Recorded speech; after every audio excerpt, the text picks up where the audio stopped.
नमस्कार, मैं हूं सुरेंद्र सिंह और आप देख रहे हैं लाउड स्पीकर 90 एफएम के साप्ताहिक एपिसोड लोकल कनेक्ट पर चर्चा। इस एपिसोड में हम ऐसे राष्ट्रीय, अंतर्राष्ट्रीय या क्षेत्रीय मुद्दों पे ऐसे लोगों से बात करते हैं जो उन मुद्दों से जुड़े होते हैं, जिन्हें उन मुद्दों के बारे में जानकारी होती है। आज हम बात करने वाले हैं आने वाले समय की दुर्गा पूजा से जुड़े मामलों के बारे में। कुछ दिन पहले की बात है, गणेश चतुर्थी बीत चुकी है। इसके अलावा सरस्वती पूजा और सारे कार्यक्रम हो चुके हैं। आने वाला समय दुर्गा पूजा का है। इस दौरान 9 दिन तक ढेर सारे कार्यक्रम होंगे। लोग अपनी आस्था के अनुसार अपनी देव प्रतिमाएं, अपने इष्ट अभिष्टों की प्रतिमाएं लेकर आएंगे ही नहीं, बहुत नाचते गाते बजाते उनका स्वागत करते हुए लेकर के आएंगे। हम एक आस्तिक इंसान के साथ साथ एक सामाजिक इंसान भी हैं। समाज के प्रति भी हमारी जिम्मेदारी है। उन सामाजिक जिम्मेदारियों का निर्वहन करना भी हम लोगों के लिए जरूरी होता है। इसलिए हम उन जिम्मेदारियों से जुड़े कुछ प्रश्नों के बारे में इन समितियों से जुड़े लोगों से बात करना चाहेंगे। आज हम पहुंचे हैं बंगाली समिति दुर्गा बाड़ी के सदस्य दीपक चक्रवर्ती निशांत जी के पास, जो दुर्गा समिति की ओर से निकलने वाली स्मारिका के संपादक भी हैं। साथ साथ बात करेंगे नवीन कुमार मिश्रा जी से, जो उस दुर्गा पूजा समिति के सदस्य भी हैं। ये दोनों लोग बहुत ही जिम्मेदार व्यक्ति हैं और सामाजिक आयोजनों में ढेर सारी भूमिका निभाते रहते हैं। नमस्कार मिश्रा जी। नमस्कार चक्रवर्ती जी। मेरा नाम नवीन कुमार मिश्रा है। मैं हुमायूंपुर में रहता हूं और दुर्गाबाड़ी समिति से जुड़ा हूं बहुत काफ़ी समय से। सर आप? मैं दीपक चक्रवर्ती बंगाली समिति का वरिष्ठ सदस्य हूं और वहां से प्रकाशित स्मारिका का संपादक हूं। सर हम ये जानना चाहेंगे कि क्या कोई ऐसी आप लोगों ने आदर्श आचार संहिता आपस में बना रखी है जिससे पर्यावरण को बहुत कम नुकसान होने पाए? बताएंगे। ऐसा है कि इस तरह का व्यवस्था तो सरकार के द्वारा रहती है कि जो किसी भी जो त्यौहार मनाए जाते हैं उसमें किसी भी प्रकार का पर्यावरण पर कोई बुरा प्रभाव न पड़े। साथ ही समिति द्वारा भी समय समय पर में लोगों में अवेयरनेस की ज़रूरत होती है और बताया जाता है कि लोग इस तरह का वातावरण बनाए रखें कि शुद्ध और स्वच्छ रूप से त्यौहार मनाया जा सके। सर एक बात और जानना चाहते हैं कि क्या आयोजन के दौरान इतनी तेज़ी के साथ इतनी ज़्यादा साउंड पे देवी गीत भजन आज चलाए जाते हैं, ये भी नुकसान पहुंचाता है, लोगों को स्वास्थ्य पे बुरा प्रभाव पड़ता है? क्या ऐसा नहीं हो सकता है कि गीतों को बचाने के लिए एक कोई मानक निर्धारित हो कि इतने डेसिबल से ज़्यादा पे उन्हें नहीं बजाया जा सकता है? निश्चित रूप से यह जो प्रश्न आपने उठाया है ये बहुत ही गंभीर मामला है और वर्तमान सरकार ने इस पर अंकुश लगाने का काम किया है। यह प्रशंसनीय कदम है उनका।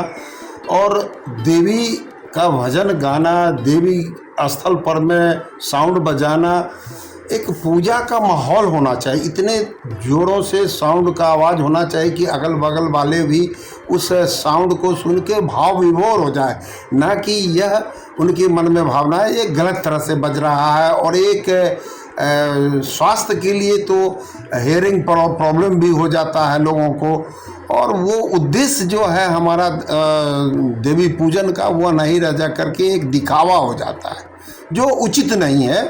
इसमें हम सबों को मिल करके एक कदम उठाना चाहिए जिससे कि जन जागरण हो सके, लोगों में एक सुधार आए कि हमें देवी गीत से संबंधित और इतना ही ध्वनि में बजाएं जो वहाँ के लोग सुन सके और इस ध्वनि से किसी को बुरा प्रभाव ना पड़े, कोई बुरे लोगों को किसी को बुरा ना लगे, इस पर हमें ध्यान रखना चाहिए। सर ये आयोजन जब होते हैं, माँ का दरबार सजा होता है, उस कार्यक्रम में कई ऐसे लोग भी पहुंच जाते हैं जो नशे में होते हैं। वो एक तरह से आपकी आस्था को चोट पहुंचाते हैं। ऐसे लोगों को उससे आयोजन से दूर करने के लिए कोई व्यवस्था करते हैं? ऐसा है कि जैसे इस तरह के लोग तो मतलब यदा कदा कुछ लोग ऐसे आ जाते हैं और माँ के दरबार में ऐसे लोगों को अगर वो चिन्हित नहीं है तो आ ही जाते हैं। लेकिन समिति द्वारा समय समय पर इस तरह के वॉलंटियर लगाए जाते हैं जो इस तरह के तत्व हों उनको प्रवेश न करने दिया जाए, जिससे कि माहौल बिगड़ सके। तो इसके लिए समिति द्वारा वॉलंटियर्स लगाए गए हैं, उनको अवेयरनेस किया जाता है। प्रशासन को भी गाइडलाइन दी जाती है कि इस मंदिर परिसर में, इस समिति के परिसर में किसी भी प्रकार का जो है ऐसे लोग, ऐसे तत्व जो कि हमारी शांति व्यवस्था को भंग कर सकता है, माँ के पूजन में कहीं भंग डाल सकता है, ऐसे लोगों को वहाँ प्रवेश वर्जित करें। इसके लिए हमारे वॉलंटियर और प्रशासन दोनों लगे रहते हैं। सर, ये जो मूर्तियाँ बनी होती हैं, चाहे देवी दुर्गा की हो, गणेश भगवान की हो, या जो जिनकी भी बनी होती हैं, इनमें ढेर सारे ऐसे रासायनिक तत्व होते हैं जो पर्यावरण को नुकसान पहुंचाते हैं। एक तरह से अगर जैसे आप जब विसर्जन के समय जब प्रवाह करते हैं उनका किसी नदी में, तो वो उसमें जा कर के ऐसे रासायनिक तत्व जो है वो पानी का पीएच वैल्यू ख़राब कर देते हैं, तो वो पर्यावरण को नुकसान होता है। तो क्या ऐसा कुछ व्यवस्था नहीं कर सकते आप लोग जिससे वो विसर्जन के समय पर्यावरण को कम से कम नुकसान होने पाए, या इन केमिकलों का प्रयोग कम से कम हो? देखिए, इस पर मैं कहूँगा कि प्रशासन को पहले ऐसे केमिकल इस मूर्तियों में, माँ के प्रतिमा बनाने में या किसी भी प्रकार की मूर्ति को बनाने में इस तरह के केमिकल का उपयोग ना हो, यह होना चाहिए। फिर भी देखा जा रहा है कि यहाँ पर में मूर्तियों की संख्या पहले की अपेक्षा अब कम हो गया है, और जब भाव सही होगा कि हमें पूजन करना है, जिस तरह से आज दुर्गा बारी में इस शहर के कोने कोने से लोग आते हैं श्रद्धा और विश्वास के साथ, इसी तरह से और भी जगहों पर मूर्ति बैठे। लेकिन ये जो आम तरह से छूट थी पहले, जिस पर प्रशासन ने अंकुश लगाकर के कम किया है, तो निश्चित रूप से यह एक व्यवसाय था, उस व्यवसाय पे अंकुश लगा है और जो पूजा का भाव था वो भाव अब आ रहा है। तो जब कम मार्केट में मूर्तियां बैठेंगी तो सही माने में रखिए कि उस तरह का केमिकल यूज़ नहीं होगा, बहुत ज़्यादा लोग दूषित इससे वातावरण नहीं होगा। और एक बात यह भी है प्रशासन से, और आपका प्रश्न बहुत बढ़िया है, जिस आस्था से हम माँ को लाते हैं उसी आस्था से प्रशासन द्वारा अगर कोई बोटिंग का व्यवस्था रहे, अगर लिमिटेड मूर्तियाँ शहर में बैठेंगी तो बोट के द्वारा माँ की मूर्तियाँ को ले जाके और बीच नदी में ले जा कर के उसको विसर्जित किया जा सकता है। सर, एक चीज़ ये कहना है कि जब आप इन मूर्तियों को लाते हैं तो बड़े आस्था के साथ, बड़े नाचते गाते स्वागत भाव से लाते हैं, लेकिन जब आप विसर्जित करने ले जाते हैं उन्हीं मूर्तियों का, तो वो सम्मान नहीं रह जाता है। ये मूर्तियाँ इतनी बड़ी होती हैं कि इन्हें आप नहीं उठा सकते।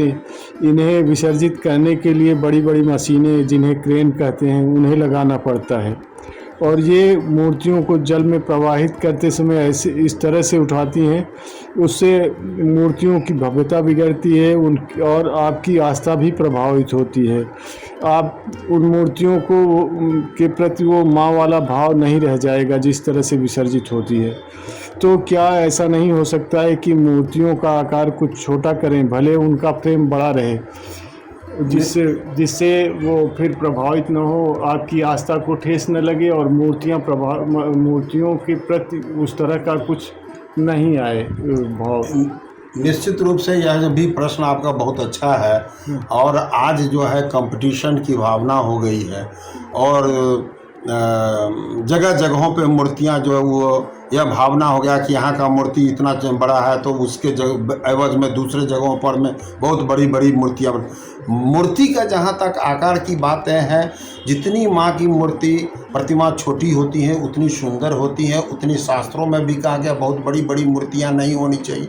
परंतु इस शास्त्र को ख्याल न करके लोग आज जो है दिखावा के रूप में बड़ी बड़ी प्रतिमा बनाने लगे हैं।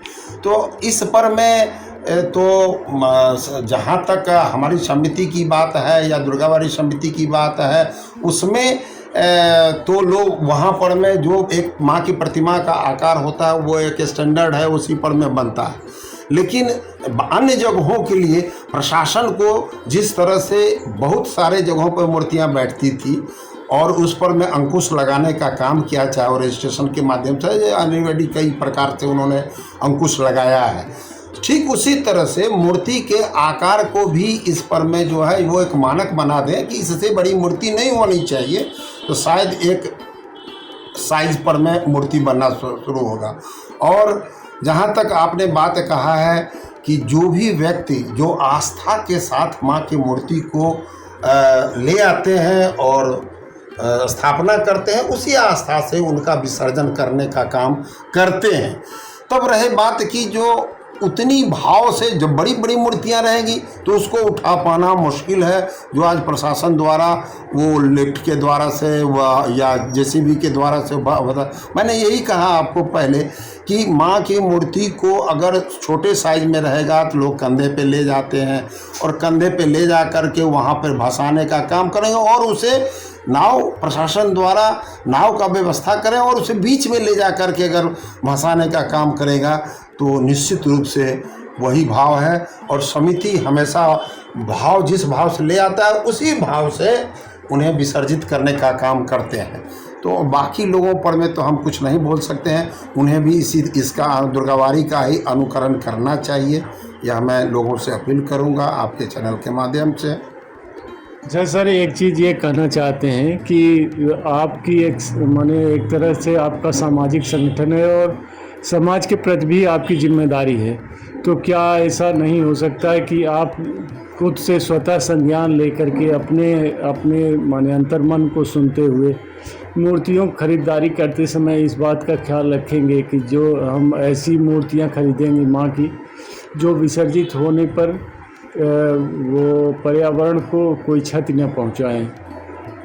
ऐसा है कि यह प्रश्न सही है आपका। हम जहाँ तक तो मैंने कहा कि जो शहर में बहुत सारे तरह की मूर्तियाँ बैठ रही हैं, अब जब कम संख्या में मूर्ति बैठेंगे और सही माने आकार में बनेंगी तो निश्चित रूप से वह मूर्तियाँ पर ज़्यादा खर्चे नहीं आएंगे। तो ज़्यादा खर्चे जब नहीं आएंगे तो निश्चित रूप से जो है वो मूर्तियाँ शुद्ध और स्वच्छ बनेगी, माँ का पूजन भी उसी भाव से होगा। तो मैं आपके इस चैनल के माध्यम से लोगों से अपील करना चाहता हूँ कि माँ का किसी भी प्रकार का पूजन का एक स्थल होता है और वह स्थल शहर में कई निर्धारित हैं, जिसमें खास करके दुर्गाबाड़ी है।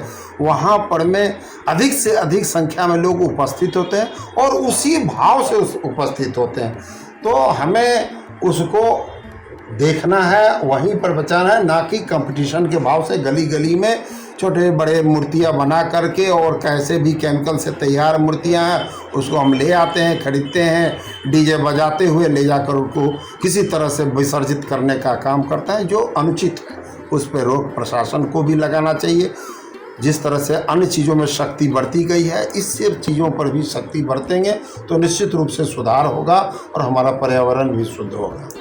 कुछ संदेश देना चाहते हैं आप? आपके इस चैनल के माध्यम से संदेश नगर के वासियों से मैं यही अपील करूंगा कि माँ का पूजन या किसी भी मूर्ति का पूजन श्रद्धा और भाव से करें, कंपटीशन की भाव में ना आवें, शुद्ध और सही तरीके से पूजन करें, जो हमारे शास्त्रों में वर्णन किया गया है उसी तरह से पूजन करें और उसी तरह से मूर्ति का विसर्जन करें, ताकि किसी भी प्रकार का भेदभाव ना रहे, ताकि प्रदूषण ना रहे, ताकि पर्यावरण डिस्टर्ब ना हो। यह हमारी भी जिम्मेदारी है, प्रशासन के साथ साथ हम सब लोगों की जिम्मेदारी है कि इसके प्रति जागरूक रहें, तो हमारा प्रदेश, हमारा देश स्वच्छ रहेगा। अभी इस संबंध में जो मिश्रा जी बताएं, मैं पूर्ण रूप से उनकी बातों से सहमत हूँ। क्योंकि दुर्गा पूजा हो या और कोई पूजा हो, गणेश पूजा हो, लक्ष्मी पूजा हो, वो सब हमारे आस्था का केंद्र बिंदु है। बट आज का समाज उससे प्रभावित भी हो रहा है। जैसे आपने अभी प्रश्न किया था केमिकल मूर्ति पे रंग में लगाया जाता है, तो 3 केमिकल है जिसमें जो हानिकारक है, क्योंकि केमिकल के इको फ्रेंडली रंग आया गया बाज़ार में, उसको अगर मूर्ति में हम प्रयोग करते तो मूर्ति का कॉस्ट जो है, दाम जो है और थोड़ा सा बढ़ जाता है, जो कि सामान्य लोगों के लिए उसको बेयर करना मुश्किल होता है। दुर्गाबाड़ी चूँकि एक बड़ी संस्थान है, वो ऐसे मूर्तिकार को बताते कि हमको जो मूर्ति बनाई है हमारा इको फ्रेंडली रंग से बनना चाहिए। छोटे छोटे जो मोहल्ले में मूर्तियाँ बन रही हैं उनके साथ मजबूरी है, उनका बजट 50,000 1 लाख का होता है, उसी में उनको सब कुछ करना है। और मेन है कि उनका उद्देश्य पूजा ही नहीं है, मनोरंजन भी है। वो चाहते हैं कुछ पैसा मेरा बच जाए, उसी में मेरा मनोरंजन हो जाए। तो इस तरह की भावनाओं से हमको बचना चाहिए। हमारा यही संदेश है कि भाई पूजा जहाँ ढंग से हो, आस्था से हो, उस पे आप ध्यान केंद्रित करिए। सरकार इस पे बहुत अच्छी कदम पिछले कई सालों से रखी है कि तमाम रास्तों में सड़कों को जाम करके मूर्ति न बैठाया जाए, पार्क में बैठाया जाए। तो एक लिस्ट बना लेती है सरकार, कहाँ कहाँ मूर्ति बैठ रही है, संख्या कम हो गया है। तभी मिश्रा जी ने इस संबंध में तमाम अच्छी बातें बताई, उस पर लोगों को ध्यान देना चाहिए। बेफुजुल खर्च करके आप खिलवाड़ मत करिए आस्था के साथ। हिंदू धर्म का मेरा आस्था है, हम पूजा करते हैं।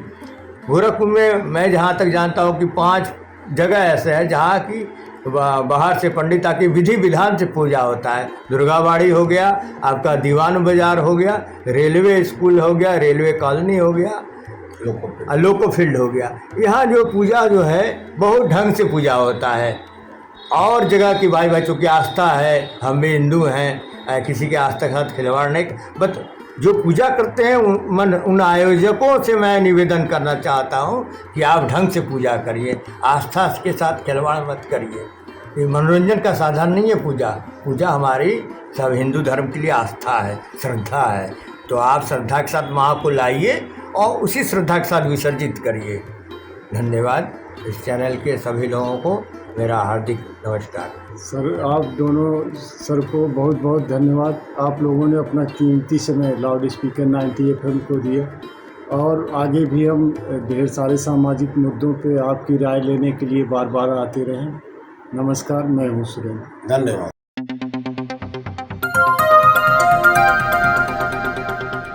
बजाओ जरा झूम के बजाओ, बजाओ बजाओ जरा झूम के बजाओ।